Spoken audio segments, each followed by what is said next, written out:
misconceptions and these kind of like missed opportunities of like Americans and Mexicans not really knowing what's going on. But this need to sell something, this need to create an economy, has led to things that are now like cultural legacies. Like the Zonky is basically the city's icon. Our basketball team is the mascot is the Zonkies. And it's also becoming a more like, controversial thing, because the same with the bullfights. The bull ring is now inactive. They've moved the bullfights to a smaller off-site ring. The same with the donkeys. The Zonkies are probably going to be the next to go as well, because people are saying, no, they should be like, not standing on street corners for 10 hours a day. Sure. Anyway, what you were saying, very true.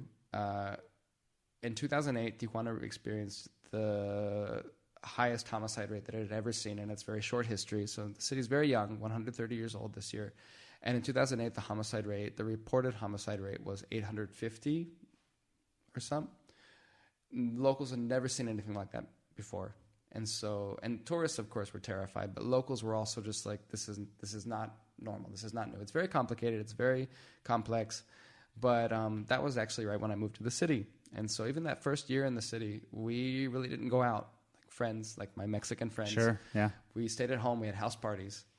And it was after about like a year of just being on this own, like self-imposed house arrest, that a lot of people in the city were just like fed up with it. Young people really wanted to be out again and to enjoy their city. And, I think it was also kind of standing up and saying, I have nothing to do with the cartel. Why should I be suffering and hiding out of fear for something that I, have nothing to do with? Have no part in, yeah. Yeah.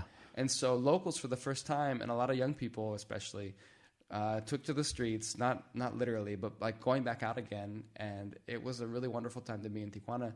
And then what happened after that is a lot of like, other things, like whether it's restaurants or cafes or bars or boutiques or art galleries, first and foremost with locals in mind. Like our former tourist trap of a city is empty, but it's still our home.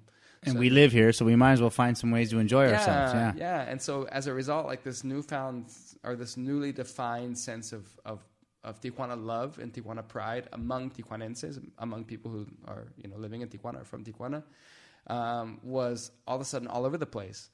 And that's really cool, because like the saying, like there is a saying that says like, the nicest part of Tijuana, la parte o ¿cómo es? La cara más bonita de Tijuana es San Diego.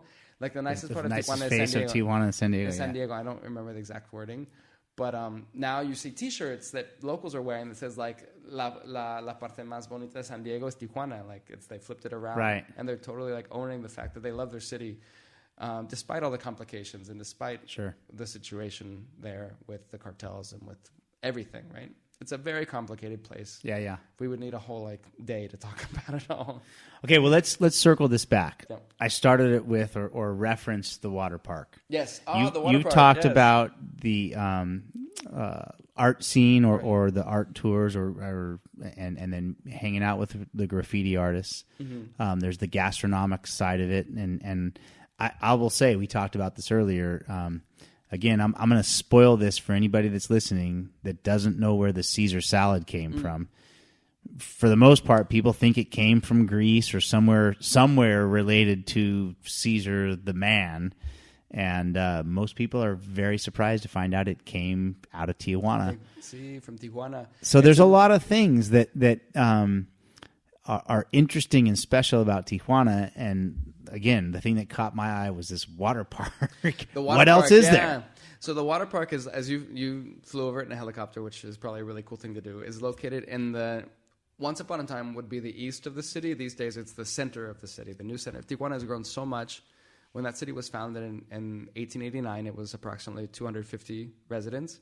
And today it's somewhere between 2, maybe even 2.5 million. So in a very short amount of time, this like little teeny ranch town just blew up. I kind of compare it to like when the Incredible Hulk, busts out of his clothes. Yeah, right. That's essentially how Tijuana grew. No one ever expected this many people to be living in this place, I don't think. So anyway, this water park is located in what was once upon a time Eastern Tijuana. It's a place called El Vergel, and El Vergel is family-owned. This family had this land, opened a swimming pool, basically, because in those days, back in the 60s, when they opened, getting to the beach wasn't as easy as it is today. And even for a working class family in Tijuana that doesn't have a car, still getting to the beach from the eastern half of the city is a trek. Yeah, exactly. You're going to need like 3 buses, and to take the whole family, it's a deal. So a big deal. So this water park is the product of basically like now 50 years of what was like a community pool on private property. In the 90s, they started putting in water slides. Some of the water slides are built there on site, and some are purchased secondhand from places north of the border or in other parts of Mexico. And we've been taking groups there now for 8 years. It's to the point now where people are going by themselves, which is cool to see that happening. They don't necessarily need a tour anymore to take them there. Sure. But when we started taking groups there, even locals were like, "You going to the water park?" There's a stigma even among locals about this place. You know, I think it's an argument, it's a discussion to have. Like, is Mexico classist or racist? Which one comes first? Which is more prominent in Mexico? And I would, depending on this context or the situation or the topic, I think classism comes, out first and foremost. So this water park had a stigma among locals as not being a very clean place. But I think they have gone through a lot of changes and whatnot. And for Americans, it's super fun because there are things that you can do there and rides that you can ride and slides that are there that would never exist north of the border for, security reasons and basically lawsuit reasons. We have this talk on the bus. That's an interesting topic, and I'm going to circle back to that big time, in a second. Right? Yeah. Because Mexico is a place where you are responsible for your safety. And I love that. Yeah, it's, it makes us realize, okay, like, you need to know yourself more than, you just can't walk around. No one's going to give you any money because you burnt your tongue on hot coffee. I'm sorry, But so anyway. Okay, I got to interrupt you really fast. My first couple of weeks living in southern Baja, I go into McDonald's, and I share this with you. It was kind of like feeling homesick. Let's go do something with my wife that, brought us back to feeling like we're at home. So we go to McDonald's, we get the, the Big Mac. I get a soda, and I spill my soda. Like literally as she's handing it to me, and I'm pulling it across the counter, and I drop it on my side of the counter. It goes on the floor. I take my cup and hand it back like, hey, fill my drink back up. Yeah. You know what she does? She reaches underneath the counter and gets a rag and hands me the rag. Yeah, like, totally. Clean up your mess, you idiot. Totally, yeah. And there's at face value, especially for the guy just coming off the boat, so to speak, into a foreign country, it was like, what do you mean I got to clean my mess up? But the reality of it is we ought to be more responsible for ourselves. Mm. And I mean, so to go back full circle to the lawsuit thing, yeah, there's a lot of ways to skin that cat. But at the end of the day, thankfully, and I think that it is changing, unfortunately, in other countries outside of the United States and in Mexico particularly, since that's what we're talking about, to a degree, you're still responsible for your own actions. Mm-hmm. You're responsible for yourself, your own safety. Nobody else is responsible for that. Mm-hmm. And there's a very clear beauty in that, I think. Yeah. So, anyway. I think a lot of Americans who are, according to them, like anti-Mexican, if they knew more about that, they would actually be very surprised. No kidding, yeah, and they would for sure. Like, oh, I'm more Mexican than I thought, Yeah. But yeah, we always have this conversation when we pull into the parking lot which is a dirt lot, and when we get to the water park, when you come to the water park with us, when you get on the bus at the border, you get a loaded water gun and a mezcal Jello shot. And so getting there is really fun because you're having, your Jello shots. And I know that sounds very spring break 1998, but it's really fun in the sense, like, it's kind of cool to see people being able to be like, adult children and not feel ashamed of it. Right. For just a few minutes. Sure. And the water gun fight that happens on the bus is super fun. The music is happening. We used to do like a swimsuit competition on the runway, on the aisleway of the bus, and you get prizes. Gosh. So, but when we get to the water park, that's when we have to okay, family meeting, And I say it's a family meeting. Okay, everyone, we have to talk about this. In the United States, if you pay to get into a place and you get hurt, what happens? And of course, someone always says like, oh, you sue them for all they're worth. And that's true in the United States. That happens. And probably in other countries around the world too. But in Mexico, this is exactly where I bring up this topic. You know, this is a place where you are in charge of your own safety. No one is going to, you know, pay you anything for getting hurt here today. So it's very important for you to take care of each other, to watch how other people are riding the rides, because there are things that you can get hurt here on. But that's why it's so fun. That's why you're here to begin with. And they know that. It's freedom. They've seen exactly. It's freedom. It's freedom. And it's fun. And I tell them, too, like, I'm not a person that's going to be riding the rides, because what happens if your tour guide gets hurt, right?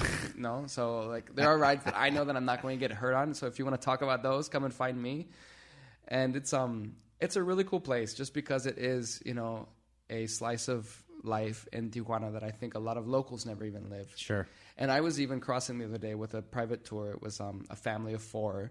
It was dad and 3 kids. They were from southern Illinois, and it was their first time across the border. It was a really cool day. But as we were crossing the border, in comes all these Americans, like in their early 20s, with towels and bags and flip-flops, and they walk up to the immigration like the counter, and they're like, "We're going to the water park," you know. And I'm like, "Oh, that's cool that you're going to the water park."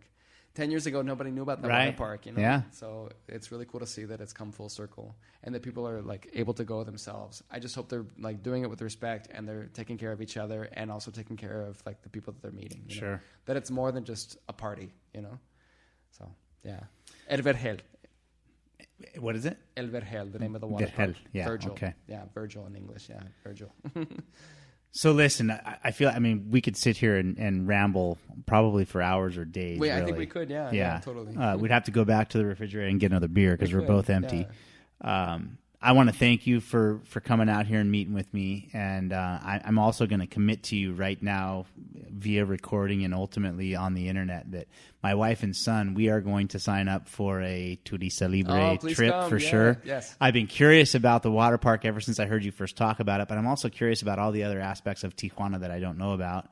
I'm also going to tell you that I'd love to take you into some of those far-off places that you maybe haven't been in Baja. I would love to go. Big time. There's a lot of other interesting places. We typically, because the people that I've had on this show in the past, they're somehow connected to the off-road racing world. This theme of which is a Mama Espinosa quote, which Mama Espinosa is from the town of El Rosario. Okay. And it was where the paved highway used to end before they paved all the way down to the peninsula. Okay. So there was a period of time where the paved highway stopped there in El Rosario, which is just south of San Quintin. Okay. And Mama Espinosa, today, there's a restaurant. She passed away, I believe, 4 or 5 years ago. But there's a restaurant and bungalows, basically, that you can rent right there at the corner when you come into El Rosario. And her famous quote is that when she was asked about this new highway that was being built, her response was that good roads bring bad people, tourists, and bad roads bring good people. Exactly, yes. So all that to say, there's a need to get you off onto some of those bad roads so you can see some other areas of the peninsula. One of the we talked about this again earlier. You know, I don't have a format for this show. It's loosely linked to people connected to me through Baja. But one of the consistent things that I've been doing, and this is a very serious topic, I asked the question, best taco in Baja, where is it? Oh, my God. Best taco in Baja. Oh, that's like asking me to pick my favorite T-shirt. I have like 10 of them, right? I don't know. Depends on what kind of taco we're talking about. You know what? And I will say this too, because people ask me, where's your favorite place in Baja? And there's no answer to that, because it depends on the time of year. It depends on the mood I'm in. It depends on the people I'm with. So how about this? Where's a good taco in Tijuana? Okay. A good taco in Tijuana, literally 2 blocks from the border is Tacos Alicia and Colonia Libertad. Tacos Alicia. There's 2 different Tacos Alicia in Tijuana. So make sure it's the fish tacos. Those are the one that... The other one is really good too, but they are like old, like pastor, asada, like that. But Tacos Alicia and Colonia Libertad is literally... You can see the hills of San Isidro from the restaurant. It's an old house that's been converted into a fish taco spot. It is literally the best fish taco I've ever had in my life, outside of Ensenada. So she is great. It's a really cool little spot. That's my favorite fish taco that I've had.